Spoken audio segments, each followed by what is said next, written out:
नमस्कार, स्वागत है आपका। आप देख रहे हैं फास्ट न्यूज इंडिया और मैं निशा मिश्रा। खबर है दरभंगा से, जहां जिस विद्यालय में शिक्षा दीक्षा किया हासिल, उसी विद्यालय को बनाया शिक्षा का एक्सप्रेस। क्या खबर है बिहार के दरभंगा से, जहां हायाघाट प्रखंड के हायाघाट नगर पंचायत स्थित राजकीय मध्य विद्यालय बालक का वर्षों बाद शिक्षा स्तर से लेकर सौंदर्यकरण का हुआ सुधार। अब इस विद्यालय में योग शिक्षक के द्वारा पठन पाठन बच्चों को सिलेबस के अनुसार दिया जाएगा शिक्षा, ताकि बच्चे समय रहते हुए अपने सिलेबस को पूर्ण कर उच्च शिक्षा हासिल करने में किसी प्रकार का कमी न हो कठिनाई। दरभंगा जिला का हायाघाट प्रखंड के नगर पंचायत अंतर्गत राजकीय मध्य विद्यालय बालक, जो कि किसी जमाने में कचरा का अंबार लगा हुआ रहता था, कुल मिलाकर अभी तक 14 प्रधानाध्यापक बन चुके हैं, लेकिन इस विद्यालय का कभी नहीं हुआ काया पलट। अब यह विद्यालय सौंदर्यीकरण को लेकर जिला में एक प्रदर्शनी के रूप से स्थापित होने जा रहा है, जिसको देखने से ही पता चलेगा कि यह विद्यालय पहले स्थिति और अब की स्थिति में क्या अंतर है। वहीं हायाघाट प्रखंड शिक्षा पदाधिकारी कमलजीत चौधरी ने बताया कि इस विद्यालय से सभी प्रधानाध्यापक को सीख लेनी चाहिए। यदि हमारे स्कूल में बच्चे यदि भाग रहे हैं तो क्यों भाग रहे हैं, क्योंकि बच्चे तो जो होते हैं वह विद्यालय के सौंदर्यकरण को देखकर ही उसे विद्यालय में नामांकन करते हैं। जानकारी के लिए बता दूं कि राजकीय मध्य विद्यालय हायाघाट बालक 6-8 तक के बच्चों को शिक्षा दीक्षा दी जाती है। कुल मिलाकर इस विद्यालय में 280 छात्र छात्राएं हैं, जिसमें 12 शिक्षक एवं शिक्षिकाएं हैं। देखिए दरभंगा से डिस्ट्रिक्ट इंचार्ज रमेश कुमार शर्मा की रिपोर्ट।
पहले तो है ना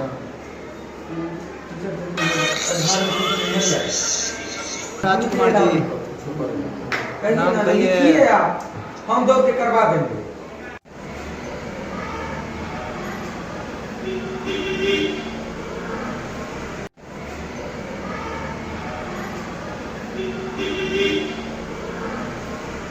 सबसे पहली बात कि आपके चैनल को धन्यवाद करते हैं हम आपके बगल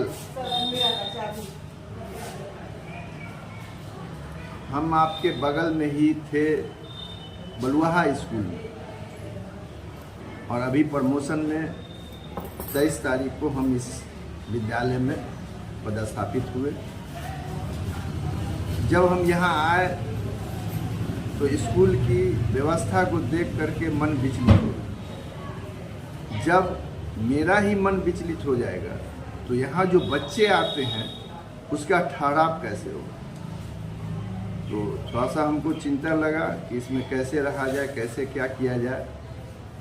तो ये कॉन्सेप्ट हमारा पहले से था कि हमको कोई अच्छा सा विद्यालय मिले जो हम इस कॉन्सेप्ट को उतारें, इसलिए कि इस तरह का कॉन्सेप्ट देने से बच्चे का ठहराव होता है।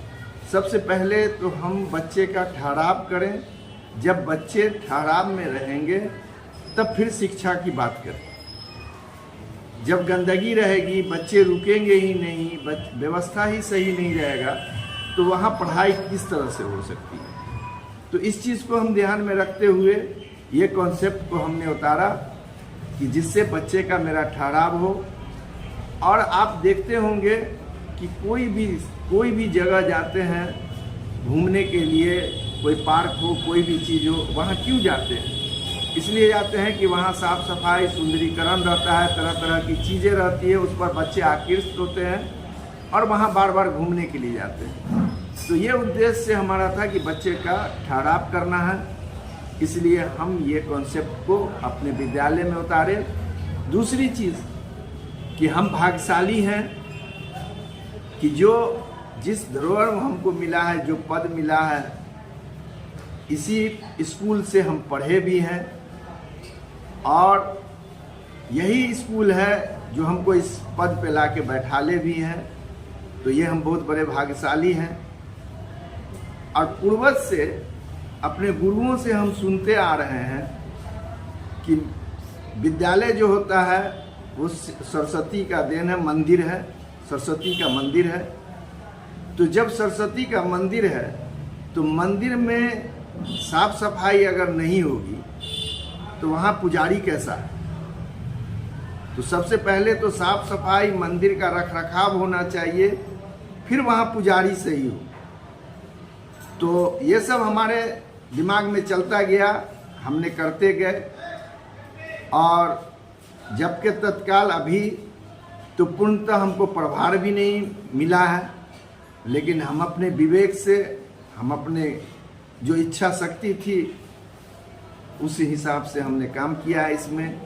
और हाँ, हमारे अगल बगल के, हमारे बाज़ार के जितने भी हमारे अध्यक्ष जो VSS के हैं, वो हमको हिम्मत दिए, और यहाँ की जो जितनी भी जनता है उसने हमको हौसला दिया और कंधे से कंधा मिला करके कहा कि आप जिस तरह कर रहे हैं आप कीजिए। और उन लोग की जो ताकत मिली, जो हमको एक बल मिला, जिसके कारण हमने ये काम किए। अब एक मुख्य द्वार बचे हुए हैं, तो अभी बच्चे का जो है खुल गई थी स्कूल, जिससे पठन पाठन में बाधित होती। फिर हमको जो है सो अभी दीपावली और छठ की जो छुट्टी होगी उसमें हम वो काम करेंगे। और ये छुट्टी देख लीजिए कि ये 9 दिन की जो छुट्टी हम लोग को मिली थी दुर्गा पूजा की, हमने उस छुट्टी का निर्वहन इस विद्यालय में सुंदरीकरण करने में किया है। हमने नहीं गए कहीं घूमने या अपने कार्यकलाप में, मैंने विद्यालय में पूरी तरह थे। और यहाँ पर की जनता देखी है कि हमने युद्ध स्तर पे काम करवाए। एक तरफ राजमिस्त्री, एक तरफ प्लम्बर, पूरे जल नल को हमने लैट्रिन तक पहुँचाए, बच्चे को हाथ धोने के लिए नलका दिए, उसके बाद बिजली, सारे व्यवस्था किए। हम अपने टीचरों को भी व्यवस्था दिए बैठने के लिए, और अपना भी बैठने का आसन बनवाए। क्या सर? सबसे पहली बात है कि हमारे जो भी भाई हैं, अगर वो अपना हौसला करेंगे, इच्छा शक्ति बढ़ाएंगे कि हम अपने सरस्वती के मंदिर को अच्छा से अच्छा बनाएं, कोई भी आदमी ये अगर हौसला अपने अंदर जगा लेंगे तो कोई कठिन नहीं है। आप हमारे अभी अध्यक्ष महोदय भी हैं, जो भी हैं टीचर हैं हमारे, जो जिससे हम प्रभार लेंगे उनसे भी पूछ सकते हैं कि हमने अभी तक 1 रुपया विद्यालय का नहीं जानता हूँ। जो भी हम किए हैं वो अपने इच्छा शक्ति से किए हैं और वो अब सरकार की मर्जी, सहयोग करेंगे तब भी खुश, नहीं करेंगे तब भी खुश। क्या नाम हुआ आपका? मेरा नाम मोहम्मद असगर हुसैन हुआ। हम 23/9/23 को ही यहाँ पदस्थापित हुए। देखिए, मेरा जो सोच है वह पूर्व से ही आप लोग भी जानते हैं कि मेरा शिक्षा में बेहतर करने के लिए प्रयास करते रहते हैं, बेहतर करने के लिए प्रयास करते रहते हैं, चाहे वो जिस माध्यम से हो। और जब हम चुनाव लड़े थे तो जब मैनिफेस्टो दिया था लोगों को और 11 काम का नाम गिनती करवाया था, तो उसमें मैंने अपने वार्ड में, जिस वार्ड के हम अध्यक्षता करेंगे, उसमें मॉडर्न स्कूल का भी सपना लेके चले थे और वो आज भी हम रखे हुए हैं। उस मॉडर्न स्कूल का जो सपना था, आज बहुत ही, यह मेरे लिए उपलक्ष्य की बात है। और सबसे पहले तो मैं अपने प्रधानाचार्य महोदय को दिल से धन्यवाद देना चाहूँगा कि जो मैं सपना लेकर आया और उस सपने को पूरा करने में जो इन्होंने सहयोग किया है, अपना योगदान दिया है, उसके लिए बहुत बहुत सराहनीय काम है और धन्यवाद है इनको। रही जो शिक्षा व्यवस्था हमेशा उच्च स्तर पर होनी चाहिए और हर एक वर्ग के बच्चे यहाँ पे आते हैं तो उनको लगना चाहिए, जो नहीं, हम जिस स्कूल में पढ़ रहे हैं वहाँ पे बेहतर फैसिलिटी मिलती है। आज सरकारी स्कूल में नामांकन कम होते जा रहे हैं और जहाँ पे पैसा लग रहा है वहाँ पे बढ़ते जा रहे हैं। इसका मेन है जो शिक्षा का स्तर बहुत ही नीचे गिर रहा है। और हम जितने भी हमारे समाज के लोग हैं, हम सबसे रिक्वेस्ट करते रहते हैं, जो अपनी जो शिक्षा की व्यवस्था है उस पर हम लोग भी अपना सहयोग करें। क्या इस पर कहना चाहिए? देखिए, ये पूरे बिहार की एक व्यवस्था है। जैसे बिहार पुलिस का वर्दी देखते होइएगा, चाहे वो जितना भी बड़ा अधिकारी हो, उसका ड्रेस का रंग नहीं चेंज होता है। तो उसी प्रकार यह शिक्षा व्यवस्था जो बिहार में लागू हुई है, उसमें जो शिक्षा व्यवस्था है उसमें यह ड्रेस लागू किया गया है। अगर इसमें परिवर्तन होने वाली बात होती है तो हम प्रयास करेंगे जो हमारे स्कूल की गणवेश भी चेंज हो। गार्जियन को क्या? देखिए, सबसे पहले तो बच्चे जो हैं जब यहाँ पे आते हैं तो उनका बाल बड़ा नहीं होनी चाहिए, नाखून बड़ा होना चाहिए, कपड़ा गंदा नहीं होना चाहिए। फटा होना चलता है, गंदा नहीं होना चाहिए। अगर फटा है तो सिल जाएगा, लेकिन गंदा है तो उसको साफ करके आएगा तब ठीक है। तो ये गार्जियन को अपने बच्चे को ध्यान देना चाहिए। यही कहेंगे जो जितने भी हमारे स्कूल में बच्चे पढ़ते हैं, सब उनके गार्जियन अपने बच्चे का बेहतर ख्याल रखें और उनके कपड़ों का, ड्रेस का, कपड़ा, ये आपको कॉपी किताब का, उसका ख्याल रखें और बच्चे को समय से भेजें। क्या नाम है आपका? नीतीश प्रकाश, क्या है आप? वार्ड पार्षद, नगर पंचायत रायगढ़।